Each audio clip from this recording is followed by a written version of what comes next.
Bonjour les frères et sœurs, bienvenue sur ce bon 3, notre chaîne de témoignages puissants. Nous nous retrouvons pour des révélations extraordinaires. Il y a une jeune femme qui va nous expliquer comment son futur mari s'est transformé en chien. Waouh! C'est un monsieur qui a l'argent, qui a beaucoup d'argent, qui lui donnait beaucoup d'argent. Mais ce qu'il faisait était très mystique. Écoutons ça. J'avais à l'époque 20 ans et ma mère, c'était une femme qui aimait l'argent. Elle était prête à tout pour de l'argent. Je suis antillaise, je suis de la Guadeloupe. Et voilà, ma mère, un jour, elle a, si vous voulez, elle m'a fiancée de force avec un homme parce que, sous prétexte qu'il avait beaucoup d'argent. Voilà. C'est-à-dire qu'elle demandait, il donnait sans retenue, sans rien. Et à contrepartie, voilà, il a dit, en fait, oui, moi je te donne tout ce que tu veux, mais je veux ta dernière fille. Je veux que ta dernière fille soit ma femme. Okay. Donc ma mère, sans réfléchir, elle a accepté le deal. Et un beau jour comme ça, elle me dit non, tu vas vivre avec le monsieur, etc. Bon, j'étais pas pour, j'étais pas pour. Mais voilà, j'étais obligée, je suis partie. J'ai fait au plus 1 mois chez ce monsieur. Pourquoi j'ai fait 1 mois? Parce qu'au début, c'était cool. Il m'a pris comme un bébé. Il a pris soin de moi, m'a acheté des habits, changé tous les meubles de sa maison pour que je sois à l'aise et tout. Mais malheureusement pour moi, dire un jour, voilà, on est parti au lit. Et dans la nuit, vers les 2-3 heures du matin, je sens que le lit, ça bouge, ça tremble en fait. Bon, ça me réveille, je dis mais qu'est-ce que c'est? Mais je cherche pas à voir ou à chercher à savoir. Enfin, je dis mais c'est quoi cette histoire? C'est un tremblement de terre ou quoi? Mais bon, comme ça s'est calmé, quand j'ai ouvert les yeux, ça s'est calmé. J'ai dit bon, j'ai pris mon drap et puis tu vois, voilà, j'ai remis sur moi et voilà, je me suis recouchée. Et encore quelques minutes après, quand je commence encore à dormir, entrer dans mon sommeil là, ça recommence à bouger. Je dis mais qu'est-ce que c'est que ça? Je parle en créole puisque je suis de la Guadeloupe. Je dis mais c'est qui bitin ça? Mais qu'est-ce qui a passé ici là? Qu'est-ce qui se passe ici en fait? Et je tremble même quand je raconte cette histoire à chaque fois. Et en fait, il y a quelque chose qui me dit de me retourner parce que j'étais couchée avec le monsieur, mais je lui faisais dos, tu vois. Donc quelque chose me dit de me retourner, de le regarder pour lui poser la question, mais qu'est-ce qui se passe? Et je vous assure que quand je me retourne comme ça et je regarde le monsieur, sous la vie de mes enfants, sous la vie de ma mère, le monsieur était en train de se transformer en chien. La vie de Wam. Yeah. Oui, il avait le muscle, enfin, vous voyez la gueule du chien qui commençait à pousser, les oreilles pointues et tout. Ben, j'ai bondi du lit, j'ai quitté le lit, et puis le monsieur me dit subitement, non, c'est pas ce que tu crois, c'est pas ce que tu crois, viens, reviens au lit. J'ai dit, quoi? C'est pas ce que je crois que quoi? Qu'est-ce que tu sais que j'ai vu ici? Pourquoi tu me dis que c'est pas ce que je crois? C'est pas normal en fait. Il me dit, viens ma chérie, viens te coucher, il n'y a rien. Pourquoi tu as peur? Faut pas avoir peur, viens. C'est rien. Donc le monsieur, bon, on a couru un petit peu dans la maison parce qu'il voulait me toucher en fait. Et moi j'ai dit non. Et voilà, le jour s'est levé en fait. Et il est parti tranquillement au travail. Et c'est comme ça que moi-même, dès qu'il est parti, je suis partie. Vous voyez? Je suis partie. Non, mais attends, Pantera, le monsieur, il s'est transformé physiquement bien dans un tu rêves bien. Non, physiquement, oui. Il se transforme en chien. C'est pas un rêve, c'est pas quelque chose que j'ai. Non, physiquement, le monsieur était en train de se transformer en chien. Il avait les yeux rouges, et puis, vous voyez la gueule du chien, non? Je sais pas comment on appelle, museau ou quoi, la gueule du chien qui se poussait devant, les oreilles étaient déjà pointues comme les oreilles d'un chien et tout. Donc, c'est les manifestations, non? Qui faisait qu'il tremblait, que ça se transformait. Le lit tremblait. Et puis voilà, que le lit tremblait en fait. Donc du coup, quand il est parti au travail, moi-même aussi, je suis partie derrière lui. il est parti me... J'ai dit ça à ma patronne.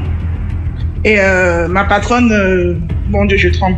Ma patronne, elle m'a dit que non, viens, je vais t'emmener quelque part, comme ça on va te laver et autres, parce qu'on ne sait pas qu'est-ce qu'il a pu te faire et tout. Et ce monsieur, il est parti voir deux marabouts, d'accord, pour me faire du mal, pour que je revienne, je retourne avec lui.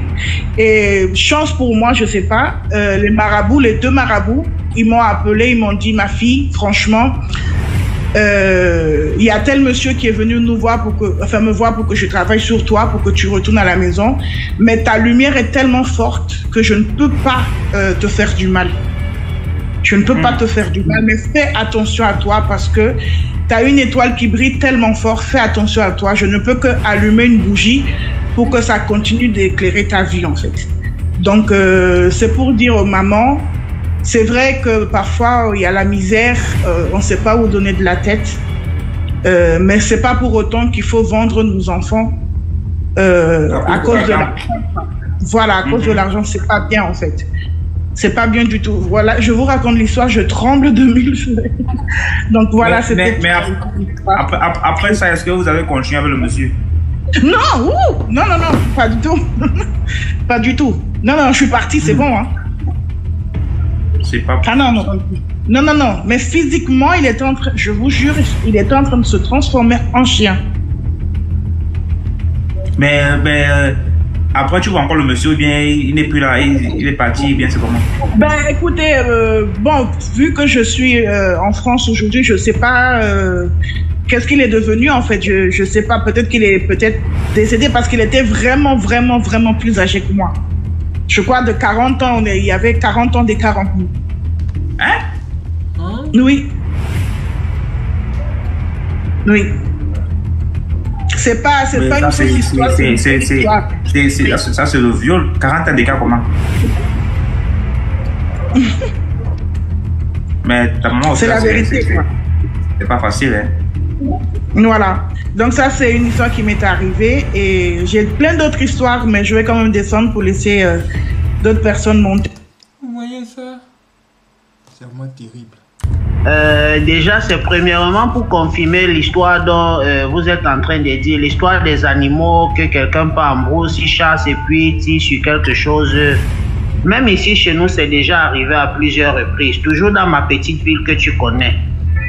Il y a un monsieur qui d'un village, donc il traverse la mer, il vient sur notre île. On lui dit que ne viens pas ici pour aller chasser. Et lui ne chassait pas de manière naturelle, lui chassait avec les écorces. Donc le monsieur il avait cette habitude-là, quand il part en brousse avec son arme, il se déshabille complètement. Il part se placer sous un arbre qui est un arbre en particulier. Il commence à faire les incantations en patois et puis il tire dans l'arbre. Quand il tire dans l'arbre comme ça, il appelle le nom d'un animal. L'animal tombe. Il tire, l'animal tombe. Le monsieur, il plaçait souvent aussi les pièges. Donc un beau jour comme ça, il part en brousse, il a déjà fait ses incantations, il s'est déjà déshabillé, il fait ses choses en brousse. Quand il arrive en pleine brousse, au milieu de la brousse là, dans tous ces pièges où il arrivait, qu'est-ce qu'il trouvait? Le poisson frais, un poisson frais qui bouge encore. Donc le poisson qui était encore en train de danser là, que, comme si on vient de pêcher, on a mis dans son piège. Il a vu comme ça, premier piège, deuxième piège, troisième piège. Quand il est sorti de la brousse comme ça en criant que wow, il ne sait pas ce qui est en train de se passer, on est parti lui dire que mon frère, on ne veut pas de toi dans notre village ici. Prends tes clics et tes claques et tu te casses. C'est comme ça le monsieur, il est parti. On ne l'a plus jamais revu.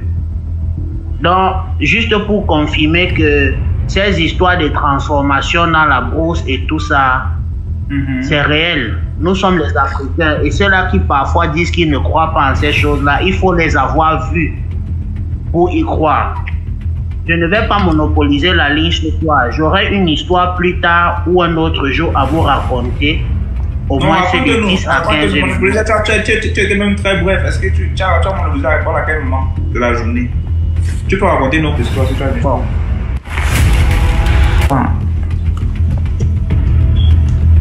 Ça va.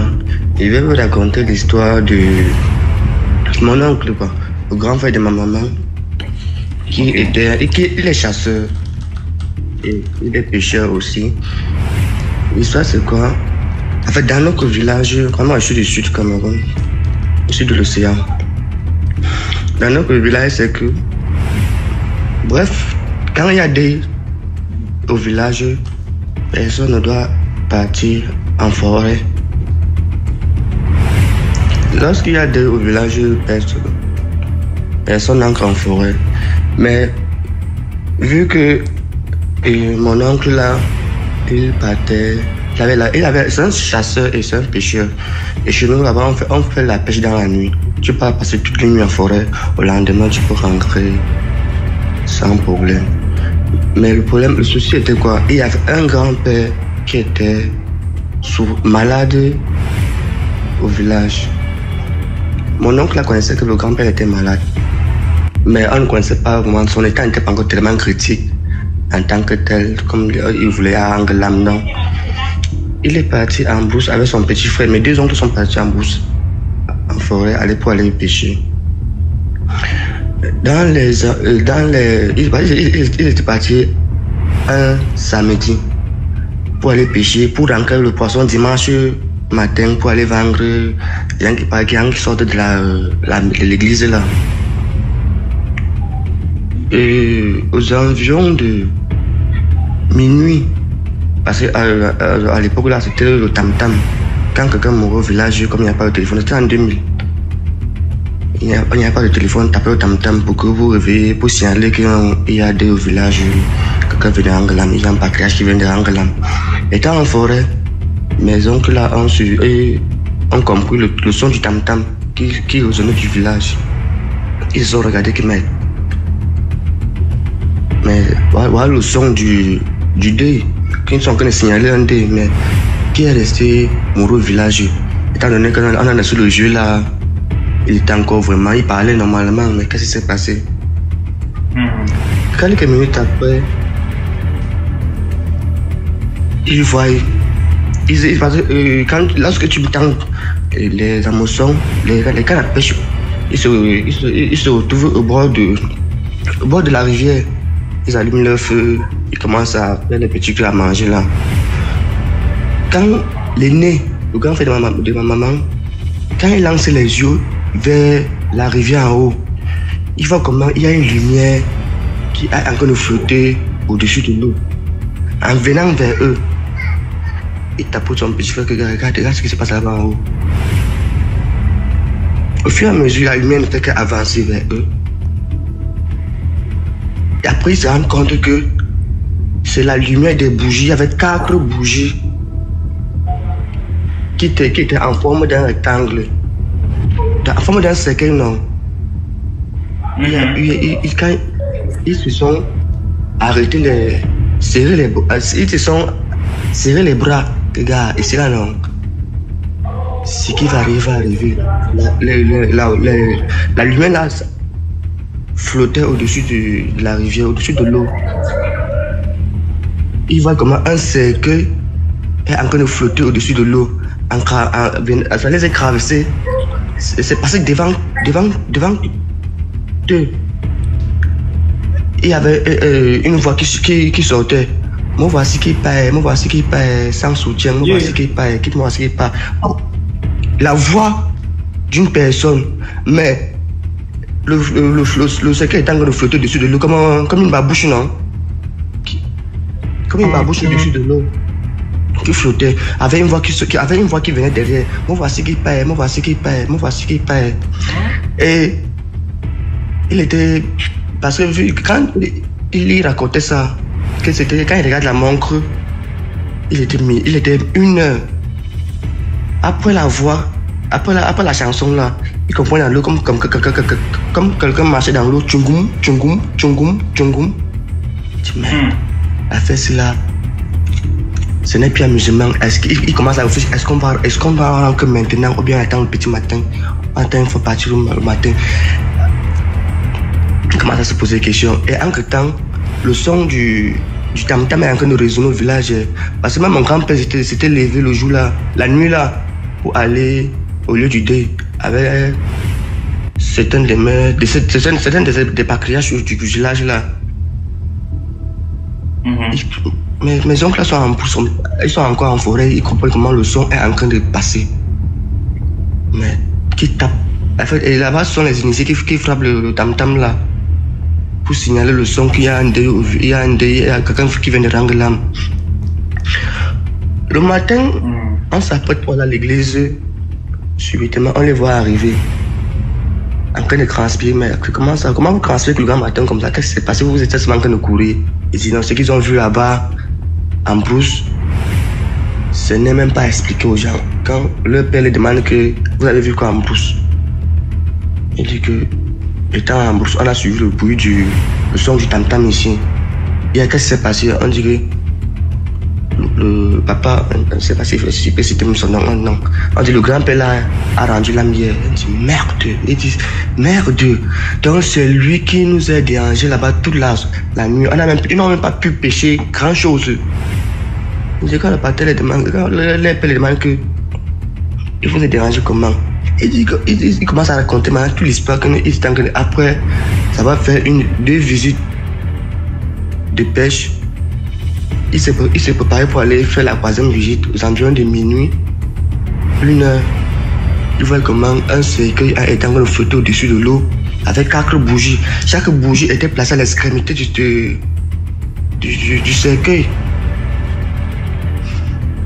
Et quand leur père les rassure que oui, effectivement, que son ami là, le père qui est mort là, avant de mourir, pendant sa jeunesse, il avait acheté un cercueil. Il l'a mis dans sa chambre, que lorsqu'il va mourir, on lui met directement dans son cercueil, on l'enterre. Il n'y a pas question qu'on amène son corps en ville pour mettre à la morgue, il n'y a rien. Dès qu'il rend l'âme là, l'année qu'il va mourir, on retire son cercueil dans sa chambre, on le met directement dedans et on lui enterre. Yeah. Donc, je vais vous raconter l'histoire d'un gouverneur. Je ne C'est grave, hein? vais pas donner son nom. Merci. On va l'appeler Papa A. Papa A, c'était un homme très puissant. Il était très puissant. Il a gouverné notre petit village là pendant près de 12 ans. On va l'appeler A comme Azer. Voilà, on va même dire Azerty comme le clavier pour embrouiller ce qu'il veut chercher. Donc Papa A, c'était un papa très puissant, grand de taille. Il pouvait avoir dans les 70 ans quand moi je l'ai connu. Donc qu'est-ce qui se passe avec Papa A? Papa A lui tirait son pouvoir des petites filles, des petits enfants. Il avait un groupe de 4 jeunes qu'il envoyait toujours en ville que non, allez me chercher les petites filles. Et toujours quand les gars revenaient de la ville, ils revenaient avec les belles filles. On les logeait toujours dans l'hôtel de ma mère, vu que ma mère elle a un hôtel. Donc qu'est-ce qui se passe? Papa A lui ne venait jamais en journée. Hein? Papa A il venait toujours à partir de 1 heure, 2 heures. Quand il arrive comme ça, il fait ce qu'il a fait avec les petites filles et puis il repart sa chose. Quelques temps plus tard, on entend toujours que non, les filles, elles ont fait les accidents, elles sont mortes de maladie, ceci s'est passé. Et comme le papa A, lui n'était pas de ce village-là, non? Ce sont les gens, je vais dire toujours comme ça, ils ont traversé la mer pour venir gouverner. Donc, qu'est-ce qui se passe? Les gens commencent. Les gens commençaient déjà à se fatiguer de lui, de ce qu'il faisait et on a commencé à se plaindre. Les gens commençaient à se plaindre, à l'envoyer les messages. Mais comme aussi c'est un homme mystiquement très fort. Un jour comme ça, il est en train de recevoir une délégation des Chinois qui sont venus pour faire je ne sais pas trop quoi. C'est comme si tu as un appel qui t'a été... C'est comme si il t'appelle, hein? Oui, bon. T'appelle. Ne me dis pas pardon parce que le papa A il est mort. Il est même mort mystiquement à la fin. Oui, c'est vrai, j'ai un appel en arrière-plan. Bref, le papa A quand il est en train de recevoir les Chinois comme ça, il entend un bruit dans sa chambre. Je ne peux pas interpréter le bruit. Il se lève, il dit à son enfant, va regarder ce qui est en train de se passer dans la chambre comme ça. Son enfant reçoit en courant, il parlait le fang. Hein? Ils sont en courant. Le papa lui-même maintenant, il se lève. Il entre dans sa chambre. Qu'est-ce qu'il peut trouver dans sa chambre? Un antilope vivant, coincé entre son lit et l'armoire. Le papa dit que vous n'allez pas m'effrayer. Vous pensez que quoi? Il a tué l'antilope, il l'a mis dans son frigo. Quelques jours plus tard, il a mangé. Ça ne suffisait pas. Un autre jour, il est toujours comme ça chez lui. On entend toujours les bruits dans sa chambre. Cette fois-ci, quand ils entrent, qu'est-ce qu'ils trouvent? Un costaud serpent bois. BMG, on ne m'a pas raconté l'autre là-haut. C'était derrière ma maison. Derrière ma maison. Donc, il a tué encore les serpents comme ça. Il met toujours dans son frigo. Quand il a mis dans le frigo comme ça, moi, j'ai dit à ses enfants que je veux voir. Parce qu'on disait, je ne croyais pas. Papa, quand j'entre dans la maison du monsieur, le monsieur n'était pas là, il était en campagne, je ne sais pas trop quoi. Je pars, je vois. C'était une bête énorme. C'était une bête énorme. Le papa, jusque-là, il n'a pas laissé. Comme la sorcellerie de chez nous ici, là, c'est un peu bizarre. Qu'est-ce que les gens commençaient encore à l'envoyer? Le poisson frais dans sa chambre. Quand il sort comme ça de se laver, il trouvait sur son lit le poisson frais. Et tout pour lui, c'était que non, moi je vais manger, je veux voir ce que vous allez me faire, je veux voir ce que vous allez me faire. À la fin, on a enlevé le papa A de mon village, on l'a envoyé dans un autre village. Le village où on l'envoie là-bas, il voulait plus de pouvoir. Il contacte donc un monsieur malien. Le monsieur malien, lui, il tapait les papins, sa chose. Le papa A lui a passé une commande spéciale. Un beau jour, le gars est comme ça. Il y a un petit garçon qui vendait le crédit en route là, le call box.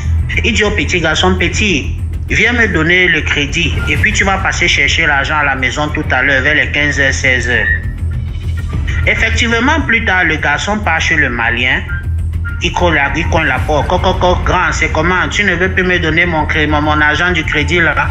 Le monsieur lui dit non, entre, va prendre, c'est là-bas posé sur la table. Quand le garçon entre, il sort une machette, il a découpé le petit garçon en petits morceaux. Yeah. Dès qu'il finit de découper le petit garçon comme ça, il dépose la machette, il appelle la police. Le malien lui-même qui a tué l'enfant, hein, il appelle la police. La police arrive. On lui dit que qu'est-ce qui s'est passé? Qu'est-ce qui s'est passé? Le gars dit seulement que j'ai fait mon travail. Okay. On lui dit que explique-nous alors quel est ton travail. Et ce qui est bizarre, c'est que le petit garçon n'était toujours pas mort. Il respirait mais à peine. Quelques minutes plus tard, bam, c'est comme ça papa A entre dans la maison. Dès que papa entre à la maison comme ça, il vient constater aussi les faits, toujours en tant que le gouverneur de la province. Dès que le petit garçon a vu le papa A, c'est comme ça son rythme cardiaque s'est accéléré et bam, il a rendu l'âme. C'est comme ça maintenant, quand le malien il arrive, maman, pour favor, aguántale, no, porfa. C'est comme ça donc, quand il constate tout ça, on amène le malien à la police et tout ça. Il part, il commence à expliquer là-bas qu'on lui a passé la commande, on lui a donné 9 millions pour qu'il réalise ce qu'il a fait. Il dit que non, on m'a donné 9 millions pour que je fasse ce que j'ai fait, sincèrement. Quand il dit comme ça, il appelle aussi un policier, il dit au policier, vraiment, hein, moi, je n'ai pas de problème. Voilà, j'ai 9 millions. Je te donne 4 millions, tu me fais sortir d'ici et je disparais, on ne me voit plus.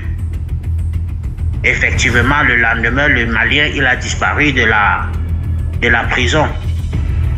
Plus tard maintenant, c'est comme ça on entend les rumeurs qui commencent à sortir que non, c'est le papa A, que le petit garçon que le malien a découpé. C'est papa A qui a passé la commande chez le malien, passé les périodes électorales, excuse mon français, tu sais, je ne suis pas francophone.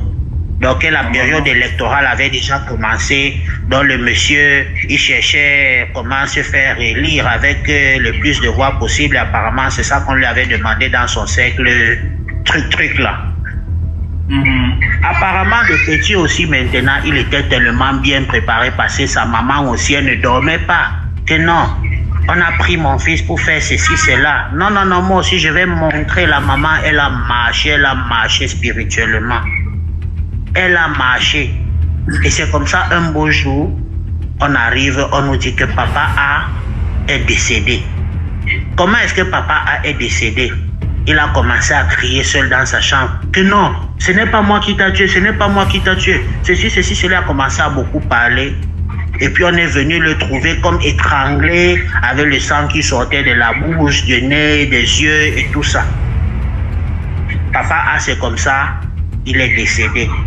Et depuis qu'il est décédé, les choses là n'ont pas cessé, non? Mais ce n'était plus de cette intensité parce que quand papa il était en vie, on retrouvait les enfants sans yeux, sans sexe et tout ça, constamment dans la ville. Constamment. J'avais une amie qui travaillait à la morgue dans un hôpital. Constamment, vu que elle et moi on avait une petite relation, genre, elle m'amenait souvent, je partais me balader à l'hôpital, on entre comme ça, elle fait seulement sortir les casiers, elle me montre. Ceci, elle ressort, elle fait. Donc, ça faisait même peur, tu ne pouvais plus te balader dans la ville parce que tu avais peur que non, papa s'il t'attrape, et même si c'est que c'est pas lui, tu vas finir dans son plat. Attends, de la moralité de l'histoire. Tu sors avec une fille après, vous partez voir les corps. C'est quelle relation? Je ne te suis pas bien, oh. Comme mais tu me suis pas bien, je me suis là maintenant. Là, je ne te suis pas du tout, vraiment.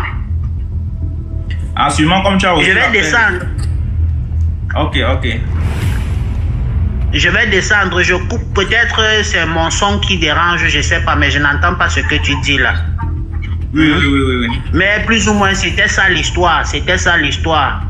Il y a encore plusieurs histoires comme ça, des grands-mères qui se transforment et tout ça. Je vais vous raconter. On est ensemble. Yeah, d'accord. Attends, reste avec les commentaires. Coupe-moi. Fais-moi des... Ça, c'est quelle façon de rire ça là. Seigneur Jésus. C'est le monsieur là qui nous dérangeait toute la nuit. On dit oui.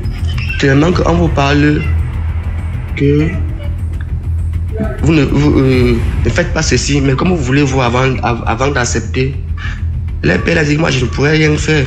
Vous avez vu, on vous a demandé lorsqu'il y a des... On dit non, c'est vrai, mais il n'était pas encore mort. Il n'était pas encore mort, il n'avait pas encore rendu là. Nous sommes partis en brousse là-bas, non, parce qu'aujourd'hui c'est dimanche, on vend nos poissons, chacun a des problèmes, les petits besoins d'argent. Ah, ok, ça va. S'il ne vous a pas fait du mal, il voulait juste signaler sa présence là, que non. Et peut-être il faut libérer les lieux, il faut peut-être arrêter. Et lorsque, prochainement, apprenez à écouter vos aînés, vos parents. Quand vous parlez, parce qu'il y a tous les gens que nous, quand on leur dit quelque chose, ils veulent le voir avant d'accepter. Dans mon village, c'est catégorique. Même si c'est un nouveau-né qui est décédé, personne n'entre en brousse. Personne. Parce que plusieurs des maisons qu'on a vues, même le chasseur là, ce n'était pas la première fois. Il partait en brousse le jour que il y a peut-être deux au village. Comme lui, c'est un chasseur, il sait que non. Pendant le dé, il y a les étrangers qui viennent, ils veulent les viandes de brousse, ils veulent les ceci. Il faut aller partir en brousse. Arriver à brousse là-bas, il voit un gibier. Quand il charge l'arme comme ça pour viser, il voit la girafe devant lui. Il voit quoi? La girafe. Ce n'est plus le lièvre, parce qu'il est torche, il voit le lièvre. Mais quand il charge son arme pour tirer, c'est maintenant la girafe devant lui. Et qu'il se dit peut-être qu'il a les illusions. Il repousse encore son arme, il voit la panthère. Là, il avait un totem qui prenait les formes des animaux devant lui, qui se transformait. Et ça prenait les formes des animaux qui n'existaient même plus dans nos couvroirs là-bas. Après un temps, il voit... comment on appelle ça? C'est qu'il y a les crêpes, le zèbre. Le zèbre? Il y a les crêpes blancs, celui-là. Le zèbre? Oui, le zèbre, en brousse. Oui. Il s'est posé la question, mais c'est quoi ça? Il y a les animaux, ils apprennent les formes des animaux qui ne sont même plus dans nos forêts. Les gorilles, il n'y a plus ça là-bas. Après un temps, il voit un petit singe qui parlait. Tu me tues pourquoi? Je t'ai fait quoi? Tu me tues pourquoi? Je suis juste en train de vous dire au revoir. Tu me tues pourquoi? C'est depuis le jour-là qu'il a arrêté la chasse. Mon oncle là. Depuis le jour-là. Parce que lui, il avait un gros cœur. Il avait le cœur de l'argent. Même son père lui a dit, mon grand-père lui a dit que nous, comme apprends à écouter les gens, quand vous dites nous, quel qu'en soit ce qu'il y a, laisse d'abord ton affaire d'argent là. En vous parlant, on vous dit non, je m'écrise, mais lui, il a arrêté la chasse seul. Les maintenant essaient à me faire son taxi. Merci. D'accord. C'est ce que je voulais Merci beaucoup pour l'histoire. C'était gens aiment souvent voir avant d'accepter. Wow, c'est extraordinaire toute cette histoire. Oui, je dis que je vais te raconter une histoire qui m'est arrivée à moi quand j'étais plus jeune. En fait, c'est l'histoire d'un squelette, en fait d'un dauphin, qui demandait sa jambe. Donc, quand on était plus jeune, vraiment plus jeune, on avait dans notre pays, à Luanda, il y avait un cimetière qui était là. Le cimetière qui était là, mais c'était abandonné. Avec la croissance de la population, les gens qui étaient la cité ont commencé un peu à construire un peu à gauche à droite jusqu'à ce que la population est venue envahir les cimetières. L'État ne faisait rien par rapport à ça, mais les cimetières étaient toujours abandonnés. Et c'était maintenant utilisé pour les lieux pour les gens pour venir faire du sport. Vous savez, nous les jeunes, quand on fait l'UCEP, quand on fait le BPC et tout, il y a les épreuves sportives, les PES. Et souvent, pendant la période scolaire, il y a ici et là-bas qu'on partait souvent pour faire des entraînements, des règles, tout ça. Maintenant, nous, moi et mes potes, on avait l'habitude de partir là-bas les week-ends pour aller faire des acrobaties. Je sais pas si je connais les acrobaties. Voilà. Donc, et ce fameux jour, quand on y allait faire les acrobaties, je pense qu'on était à 4. C'était un trou. Et nous, on était à l'extérieur. On faisait genre les figures acrobatiques pour atterrir dans le trou. Et puis on ressortait. Et puis on faisait ça encore et encore et encore. Et quand c'était à mon tour, on avait fait ça pendant toute la journée, je commençais à aller vers, je pense, 17 ou 18 heures par là. Quand ça a été à mon tour, je suis allé, au lieu d'atterrir sur mes jambes, j'ai mal calculé mon tir, j'ai atterri sur ma poitrine. Et j'étais maintenant là, dans le trou, en train de suffoquer. Je n'arrivais pas à respirer, c'est comme si je m'étais vraiment fait du mal. Maintenant, j'ai un pote qui était là, qui a eu le bon réflexe. Je le remercie jusqu'à aujourd'hui parce que je considère qu'il m'avait sauvé la vie. Il est rentré dans le trou, les mêmes choses qu'on voit à la télé, il est venu me faire les massages cardiaques. C'est ça qui m'a permis d'espacer un peu et puis de respirer. Et quand j'ai respiré par réflexe, je suis sorti du trou pour aller m'allonger dehors, à l'extérieur. Et lui, il ne pouvait plus sortir du trou. Maintenant, les deux autres qui étaient là, ils étaient venus se tourner tout autour de moi pour voir si j'allais bien et tout. Mais il y a l'autre qui était venu me secourir, lui était resté dans le trou. Quand on a fini de vérifier si j'allais bien, Dieu merci, j'allais bien. Maintenant, on demandait à l'autre de sortir. Il disait qu'il ne pouvait pas sortir. Alors on dit, comment ça tu ne peux pas sortir? On a insisté, il dit, il ne peut pas sortir, quelque chose lui bloque le pied. Quand on s'approche du trou, on essaie de regarder de plus bas, on voit rien. On voit juste que non, il est debout sur les sables. Mais comment ça quelque chose te bloque les pieds? Donc, du coup, on a essayé de l'apporter de l'aide. On a essayé de l'attraper la main, pour le faire sortir du trou et tout. À un moment donné, on a tellement forcé, il a commencé à crier quand on lui faisait mal. Les enfants, quand on était à l'époque, on était traumatisés, on commençait à pleurer. On n'avait pas d'autre choix que d'aller appeler les parents pour demander de l'aide. Quand on va appeler les parents, deux d'autres nous sont partis appeler les parents, moi et l'autre, et l'autre était resté avec lui. Quand les parents arrivent, les parents essaient de vraiment tout faire pour faire sortir le petit là du trou. On n'y arrive pas. Donc, quand la nuit commençait à tomber, la population, les gens du quartier se sont un peu attroupés tout autour des cimetières là. se sont un peu attroupés pour essayer de trouver une solution, et qu'il y a même des gens qui venaient pour prier, il y a les prêtres qui venaient pour verser de l'eau bénite et tout. Le petit ne pouvait pas bouger. Et à un moment donné, il a commencé à dire qu'il entendait une voix. Et la voix lui donnait les instructions. Mais apparemment, il était le seul à entendre la voix et nous, on n'entendait pas la voix. Bon, nous, quand j'étais derrière les parents, j'étais traumatisé, je pleurais et tout. Et il disait qu'il y a une voix qui est dans le trou. Le trou, là, normalement, on avait des terrains cadavres qui étaient là, il paraît, je ne sais pas. Il y a une voix qui est en train de lui dire qu'on doit ramener sa jambe. Il mentionnait le prénom d'un monsieur Patrick. Que Patrick a pris ma jambe, Patrick doit ramener ma jambe. Et le petit, vu que le petit était la seule personne à entendre ce que la voix lui disait, il nous disait que non, il est en train de nous dire que Patrick a pris sa jambe, doit ramener sa jambe. Alors on connaît Patrick, c'est un petit du quartier, bon, c'était comme un grand frère vu que moi j'étais plus jeune que lui. C'était un grand frère du quartier qui faisait un peu le show. Et la voix était en train de dire que non, Patrick devait lui ramener sa jambe. Les gens du quartier, les parents qui étaient déjà énervés, effrayés et tout, ils ont parti là où se trouvait Patrick dans sa maison. Quand ils sont arrivés, ils sont tombés sur la maman de Patrick et sa sœur, mais Patrick était absent. Il était en voyage, il avait quitté l'Angola, il était parti faire un voyage, je pense, en RDC.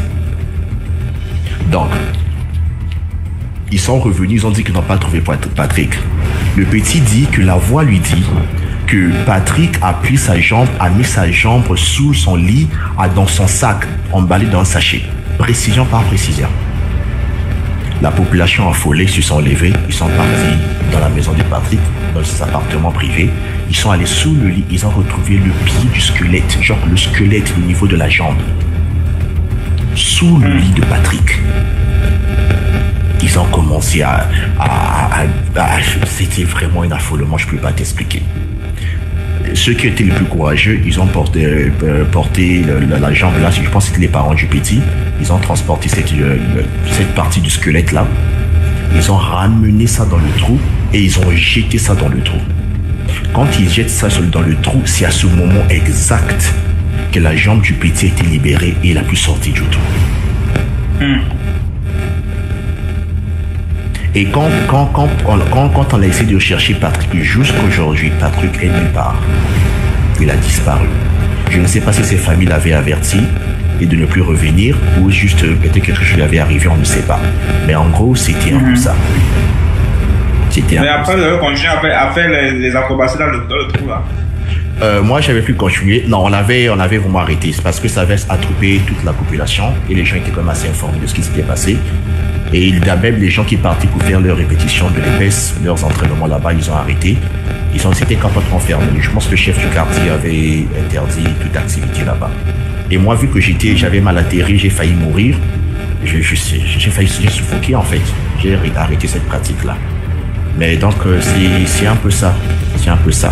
Maintenant, plus tard, on a appris que Patrick, il voulait utiliser cette jambe-là, ce squelette-là, pour aller se faire de l'argent.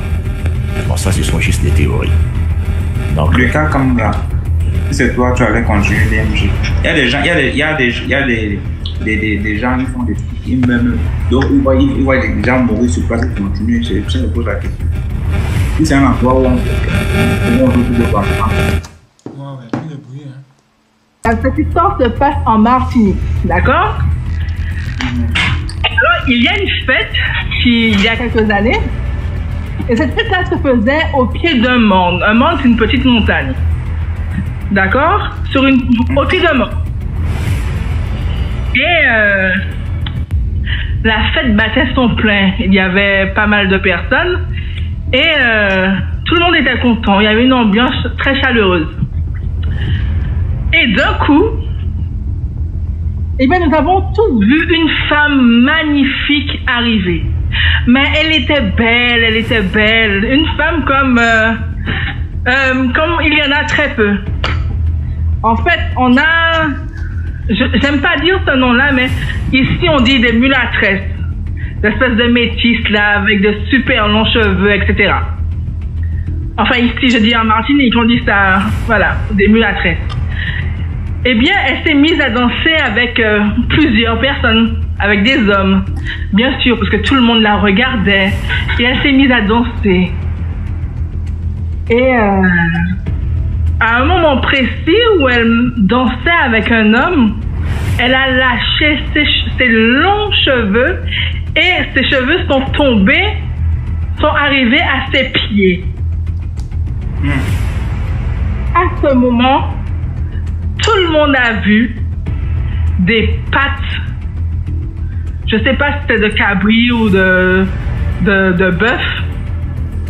Et tout le monde a eu peur. Vous imaginez la stupeur, vous imaginez l'étonnement de tous.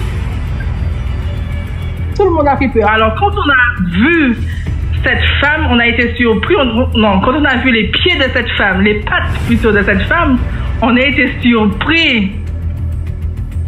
Et tout le monde a reculé. L'homme qui dansait avec elle, en fait, est resté bouche bée. Il ne parlait pas, il ne bougeait pas, il ne faisait aucun mouvement. Et cette femme, quand elle a vu, on l'avait remarqué, elle s'est mise à courir sur la montagne, sur le petit monde. Et elle a crié, mais d'une voix bizarre.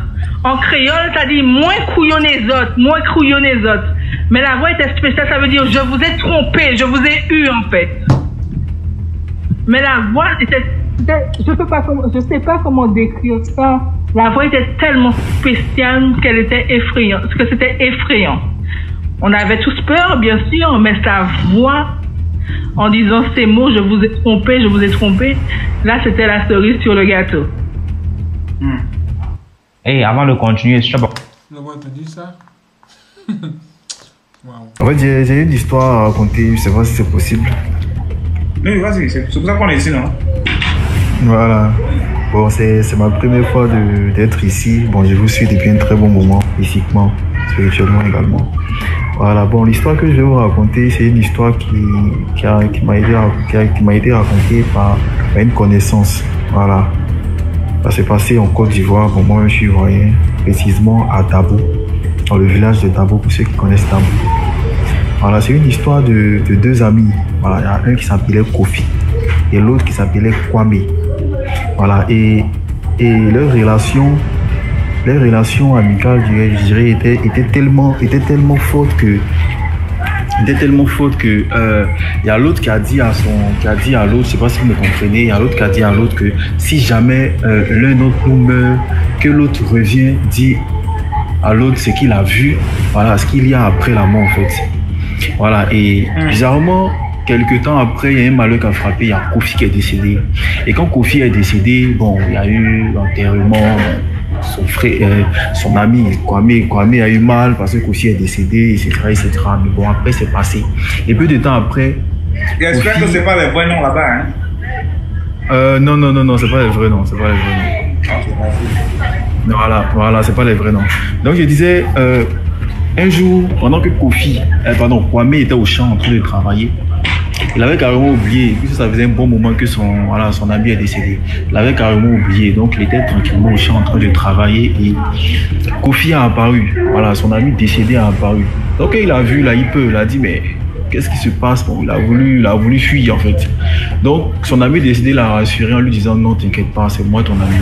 Tu m'as dit, si jamais une personne entre nous deux mourrait, voilà, que l'autre vient lui dire ce qu'il a vu là-bas, etc. Donc il a dit, c'est pour ça qu'il était là en fait. Donc il a rassuré qu'il il ne devrait pas avoir peur. Donc ils ont continué à se fréquenter, mais sans que voilà, le village ne sache, quoi. C'est resté un secret en fait entre les deux.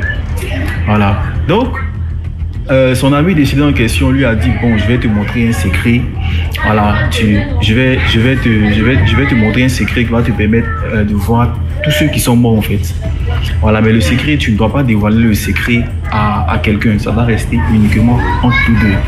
Donc il a dit, il n'y a pas de souci, je ne vais pas te décevoir. Voilà, il a eu confiance en son ami, il lui a montré le secret.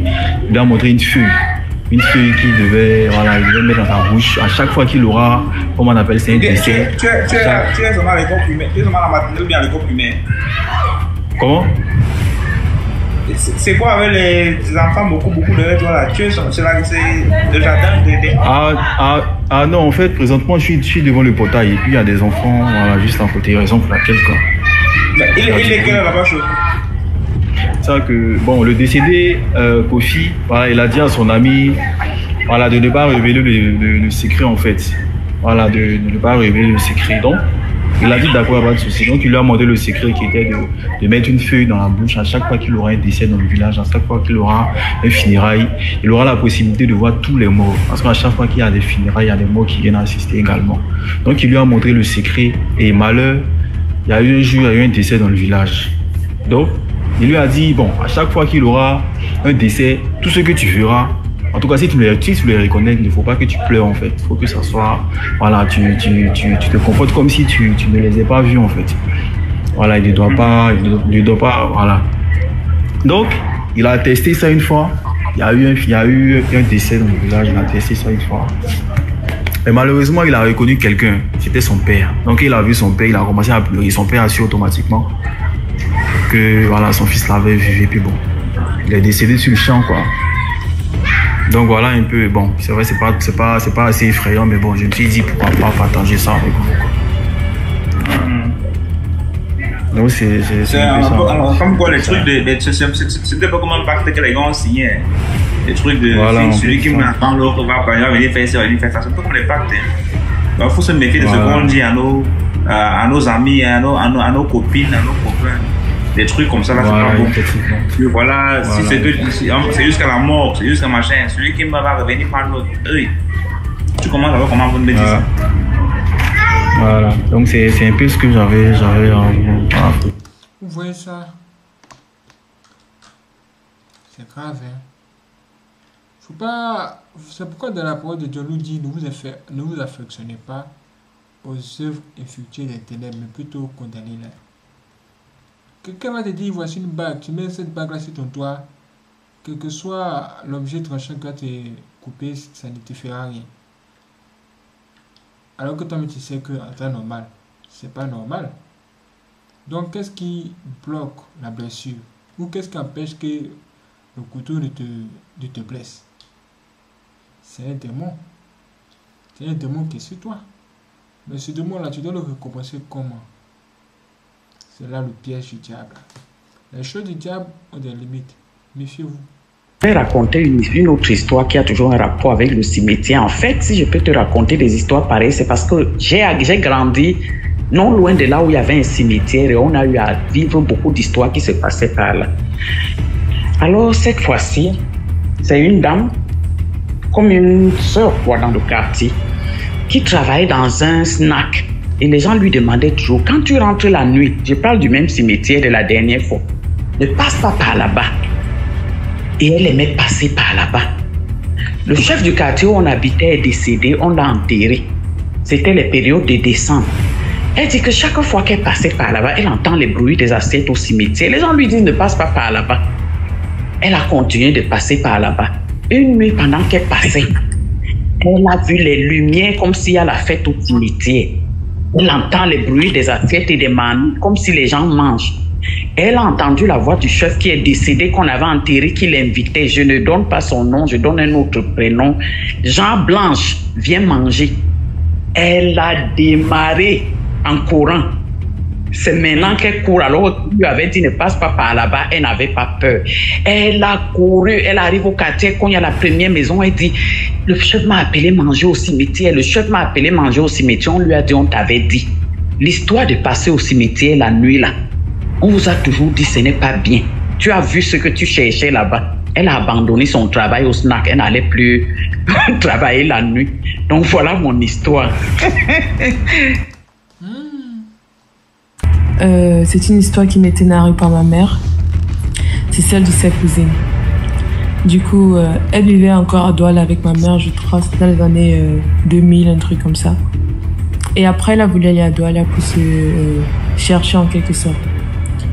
Du coup, arrivée à Douala, alors elle est arrivée dans le quartier, ça s'appelle du côté de village, je crois, c'est donc passé, un truc comme ça.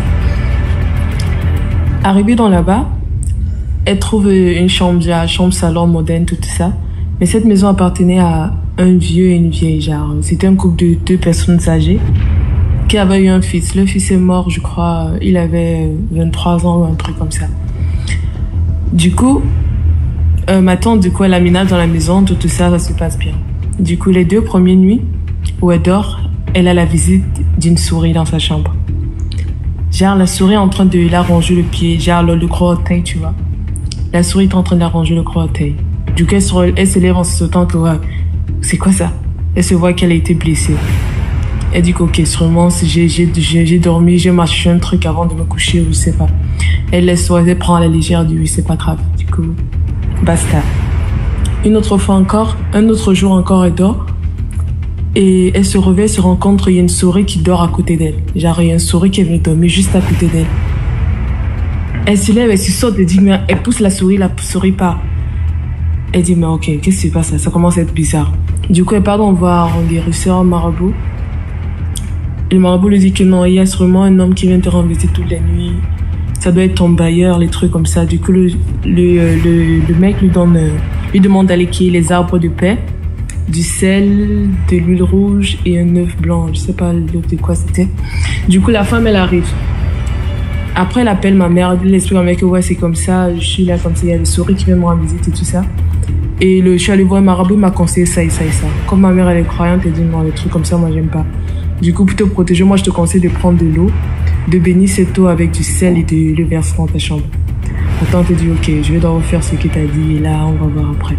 Du coup, elle a donc pris de l'eau, elle a prié sur l'eau et du sel, elle a versé un peu de partout dans la maison. 1 semaine, 2 semaines, ça va, plus de visite, rien du tout. Tout va bien, elle a complètement oublié, du coup, elle a arrêté de faire ce que ma mère l'avait demandé de faire. Et après, quelques temps après qu'elle a arrêté, un autre jour, la souris revient encore. Mais cette fois-ci, j'espère que je ne vais pas blesser ou bien dire un truc déplacé. Cette fois-ci, la souris était entre ses jambes. Genre, la souris était en train de ranger son slip. Elle se saute en fait, elle dit mais attends, c'est quoi ça?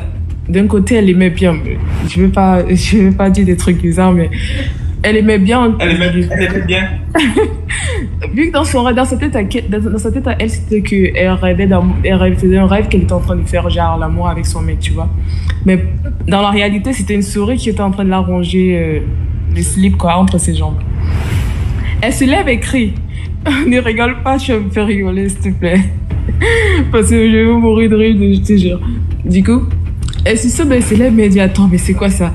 Elle retire son slip. Le slip a complètement été rongé au niveau de son machin. Je crois que vous comprenez ce que je dis par là. Il était complètement rongé. Du coup, elle appelle ma mère cette même nuit. Elle dit que ouais, ça ne va pas. J'ai vu c'était passé comme ça. J'ai eu un rêve, je faisais l'amour avec un homme, tout ça. Mais je me lève que c'était une souris. Le matin, bon, elle se lève, elle se met à crier dans le quartier que oui, je sais pas qui vient me rendre visite dans la nuit, mais bon, arrêtez ça, blablabla, je ne veux plus, la prochaine fois, je vais vous mettre le remède de souris quand dans nos souris là. Je vais vous tuer, je vais vous attraper, arrêtez de me rendre visite, tout ça. Et après, pas voir le bailleur, genre mamie souris, papa souris. C'est comme ça qu'on les appelle au quartier. Mais pardon, bon, le bailleur explique que oui, c'est comme ça, il y a des souris qui entrent dans la maison. Je sais pas par où les souris entrent. J'ai beau arranger la maison, fouiller, mais il n'y a pas de trou. Il n'y a rien du tout, je n'ai absolument rien vu. Elle rentre, le bailleur lui dit qu'il n'y a pas de solution, on va trouver une solution par rapport à ça. La maman, la femme du bailleur dit oui, t'inquiète, on va t'aider, on va voir ce qu'on peut faire. Ma tante rentre dans la maison. Elle reste et dit ok, maintenant je vais faire comment? Elle réfléchit et dit ok, je vais continuer à verser de l'eau ou bien c'est que je vais vraiment les attraper parce que là c'est grave. Ceux qui parviennent à faire un truc pareil, là c'est grave.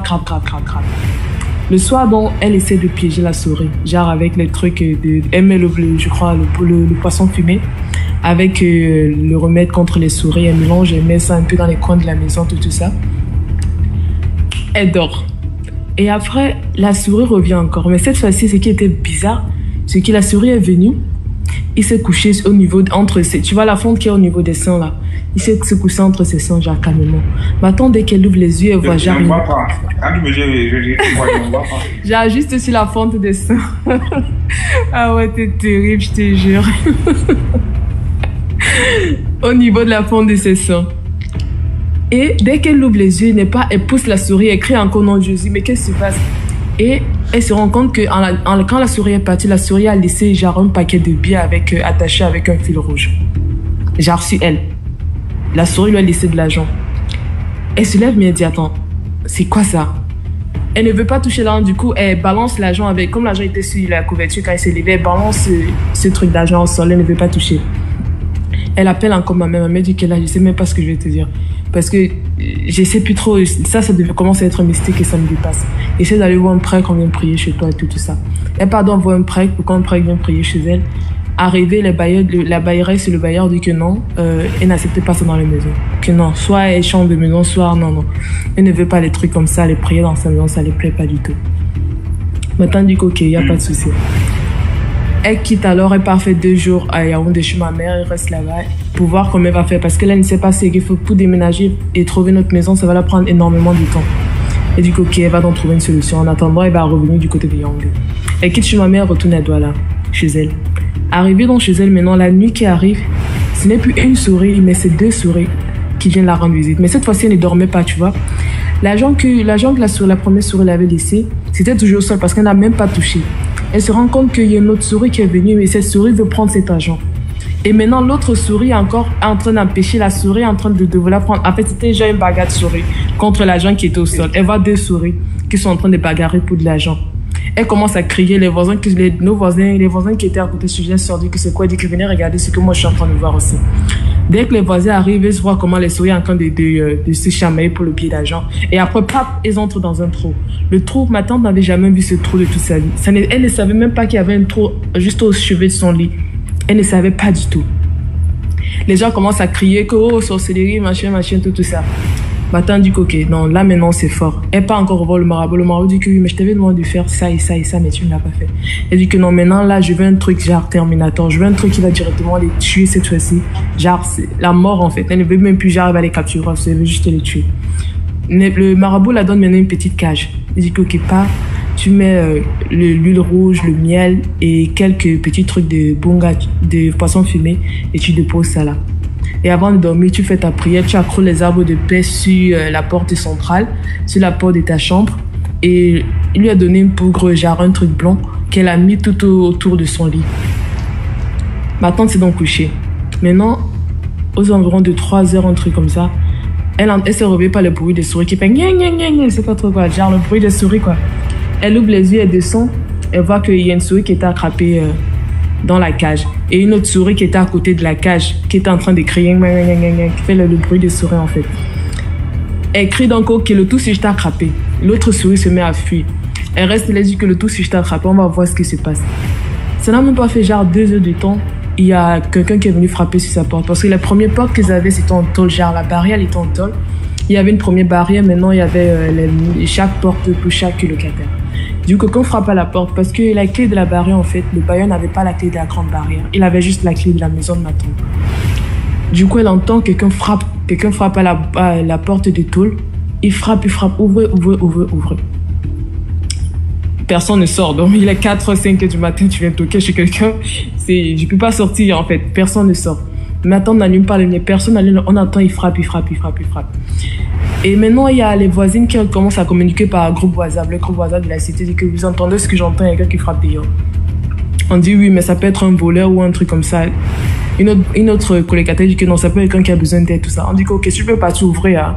Tu n'as qu'à aller ouvrir seul. on n'est pas fort. Tu pars seul, on n'est pas avec toi. Du coup, les RE finissent, on dit qu'ok, on reste calme, on va voir ce qui va se passer. Et après, ils entendent un bruit énorme qui fait PAM. Après, ils n'entendent plus rien. Genre, après, il y a un calme de cimetière, rien du tout. Dès que maintenant, on va dire quelques minutes, plutôt bien quelques heures plus tard, les trucs de 6h, 6h30, le premier locataire se lève parce que c'était quelqu'un qui conduit la moto, c'est pas là Ben Sikiner. Ben Sikiner, ouais, je crois. Du coup, il se lève donc pour aller se préparer parce qu'il doit aller au travail. Il ouvre la porte, il voit il y a un monsieur qui est couché sur la porte de ma tante. Il guette, il rentre encore, il ferme sa porte.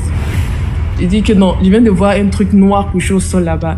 Je sais pas si c'est quelqu'un, mais puisque les toilettes c'était par là, pour aller aux toilettes, il faut passer devant la porte de ma tante.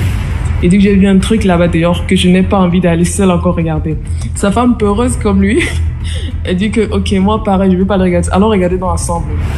Ils arrivent et guettent pas la fenêtre, ne voient pas bien. Pour voir, il faut absolument ouvrir la porte et sortir. Ils ouvrent encore la porte et voient, genre le monsieur était habillé en noir, complètement en noir, couché au sol. Il voit et dit ok, Ils écrivent encore sur le groupe WhatsApp en disant ma tante que oui, il y a quelqu'un devant ta porte. Ma tante dit qu'ok, vous voulez que je fasse quoi en fait? Vous voulez que je sorte ou bien c'est parce qu'on n'a qu'à attendre que le jour se lève, genre 7h, 8h, où tout le quartier est debout, là on va voir ce qui se passe.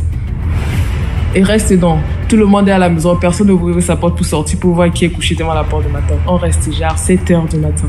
C'est là que ma tante ouvre la porte. Mais avant d'ouvrir la porte, elle a pris la poudre que le marabout l'avait donnée. Elle a mis autour d'elle. Du coup, elle a ouvert la porte et elle est restée dans son cercle qu'elle a fait avec la poudre. On se rend compte que c'est le vieux, c'est le bailleur qui est là. Qui dit que rends-moi ma femme, rends-moi ma femme, rends-moi ma femme. Il était genre épuisé. La fille dit que je ne sais pas de quoi tu es en train de parler. Je n'ai pas pris ta femme. J'étais couchée toute la nuit chez moi. Je sais pas. Il dit que non, tu l'as arrêtée. Rends ma femme, rends ma femme. Maintenant, il dit que ok. Si ta femme, c'est la souris que j'ai arrêtée ce soir, c'est que je sais pas, je ne vais pas te la rendre parce que je vais parler plusieurs fois. Ma tante, comment elle dit, c'est que c'est passé qu'une fois, elle est venue dans ma chambre, dans mon caleçon, machin. Le mec dit que non, c'était pas elle, ce n'était pas elle qui a fait ça. Du coup, ma tante dit que non, je ne comprends rien en fait, ça ne me regarde pas. Là, comme elle est là, elle va rester où elle est là en fait. Je ne peux pas t'aider. Le bailleur se lève, il s'en va. Il revient encore aux environs de midi. Il dit à ma tante que rends-moi ma femme, rends-moi ma femme. Ma tante dit que ce qu'elle a dans 50 ans, je ne te donne pas. En tout cas, je déménage même aujourd'hui. Je reprends tous mes affaires parce que je remonte à Yaoundé et je pars avec la souris. Le monsieur revient, dit que ok, tu veux donc quoi? Qu'est-ce que tu veux que tu donnes pour que tu libères ma femme, tout ça? Ma tante dit que je ne veux rien qui vient de toi. Je ne prends même rien, je ne prends aucun meuble, je vous laisse tout. Je prends juste mes valises et je pars. C'est comme ça que ma tante a pris les valises, prend la petite cage, lui avec la souris, elle est partie avec. Et 2 jours après, on l'a appelée pour dire que la bailleresse, elle était morte. Et c'est comme ça. Genre, c'était terrible. Et ouais, c'est tout ce qui s'est passé. L'histoire était vraiment intéressante. Merci beaucoup, Phoenix.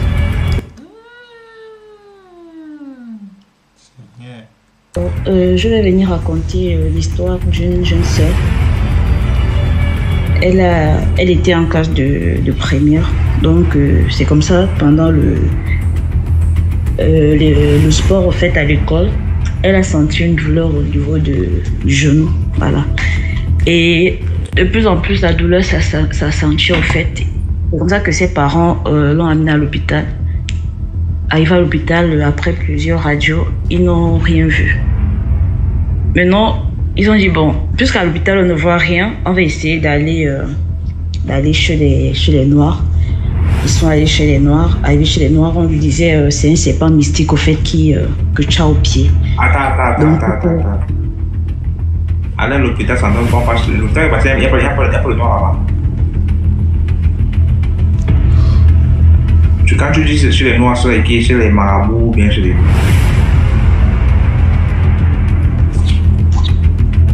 Donc, arrivé là, on lui fait comprendre que c'est un serpent mystique au fait. Quand tu dis chez les noirs, c'est les marabouts ou bien chez les quoi? Je ne comprends pas. Bon oui, c'est les marabouts. Au fait, chez nous, on utilise ce terme généralement pour appeler les marabouts. Hein. Donc, désolé si vous n'avez pas compris. Okay. Voilà. Okay. Donc, arrivé là-bas, on lui fait comprendre que c'était un serpent mystique qu'on l'avait lancé au pied. Et il fallait soigner à tout prix. Ils ont dépensé de l'argent, fatigués. Mais la douleur se calmait et ça revenait, ça se calmait et ça revenait. Et de plus en plus, l'enfant ne partait même plus à l'école. Donc, ses parents, obligés de voir la souffrance qu'elle endurait, ils sont repartis à l'hôpital. Quand ils arrivent à l'hôpital, maintenant, les médecins disent que voilà, il faut qu'on soigne, on doit l'opérer pour enlever... parce que après la radio, on a constaté que les os se dégradaient. Donc, elle avait maintenant un truc d'os, au fait, qui se dégradait et qui s'explique souvent par un manque de calcium et autres. Mais elle n'avait pas un manque de calcium en elle, mais eux, ils ne comprenaient pas comment est-ce que l'os se dégrade au fur et à mesure, la cuisse là. Donc, ça grimpait, l'os de la cuisse grimpait de jour en jour et ça se dégradait. Et ils ont dit, on devait opérer. C'est comme ça qu'on a fait la première opération. Tout s'est bien passé. Elle était sous traitement, mais elle marchait avec des béquilles, quoi. À un moment donné, ça se calmait, la douleur se calmait, c'est encore revenu. Vu que chez les Noirs, ils n'avaient pas trouvé une bonne solution, ils sont encore repassés à l'hôpital. La première opération aussi, après peut-être 4 mois, la douleur est revenue. Ils sont encore repassés à l'hôpital, expliquer aux médecins que voilà, après l'opération, la douleur continue toujours à s'aggraver. C'est comme ça que le docteur a dit non, il faut donc encore intervenir une deuxième fois, sûrement que la première opération ne s'est pas bien passée. Donc ils ont effectué la deuxième opération sur l'enfant. Malgré ça, il y avait toujours les os. En fait, tu pouvais attraper même ces os. Ça, c'est mieté, quoi. Les os, c'est vraiment les os, c'est mieté. L'os du pied, puisqu'on voyait même l'os déjà. Ça n'allait pas toujours. Vraiment, c'était effrayant. Comme ça qu'on a dit non, il faut une évacuation sanitaire dans ce cas. Ils ont maintenant trouvé un nom en disant qu'elle avait déjà le cancer et autres cancers des os, un truc comme ça. Il faut l'évacuer.